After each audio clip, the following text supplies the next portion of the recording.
Friends, கேழ்வரகு அடை எப்படி செய்யுதுன்னு வாங்க பார்க்கலாம். ரொம்ப ஹெல்த்தியான food. Diabetic patient, weight loss பண்ணுறவங்க கண்டிப்பாக ட்ரை பண்ணலாம். தேவையான இன்க்ரீடியன்ட்ஸ் எடுத்து வச்சுருக்கோம். முருங்கைக்கீரை ஒரு கைப்பிடி அளவுக்கு நல்லா அலசி சேர்த்துக்கங்க.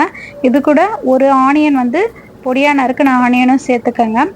பூண்டு பல் ஒரு 5 பூண்டு பல் நசுக்கி எடுத்து வச்சுக்கோங்க. காஞ்ச மிளகாய் 2 காஞ்ச மிளகாய் கிள்ளி சேர்த்துக்கங்க.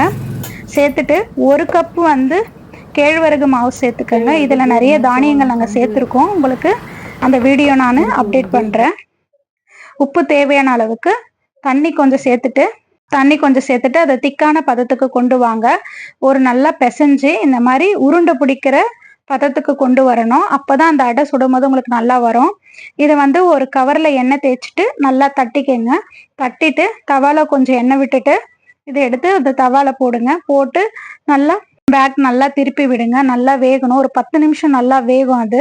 ஏன்னா மாவு இருக்குங்களா, பச்சை மாவு, அதனால நல்லா வேகணும். இந்த டிஷ்ஷு நீங்கள் ட்ரை பண்ணிட்டு எனக்கு சொல்லுங்கள். சூப்பராக இருக்கும். நீங்கள் வேர்க்கடலை சட்னிக்கு, சாம்பாருக்கு, காரக்குழம்புக்கு எதுக்கு வேணால் வச்சு சாப்பிட்லாம். சூப்பராக இருக்கும். எங்கள் சேனலை சப்ஸ்கிரைப் பண்ணுங்கள், லைக் பண்ணுங்கள், ஷேர் பண்ணுங்கள். அதை பாருங்கள் எவ்வளோ சூப்பராக இருக்குது. பூ மாதிரி வந்திருக்கு. மார்னிங் டிஃபனுக்கு ரொம்ப ஹெல்த்தியான ஃபுட்டு. ட்ரை பண்ணி பார்த்து எனக்கு கமெண்ட் பண்ணுங்கள்.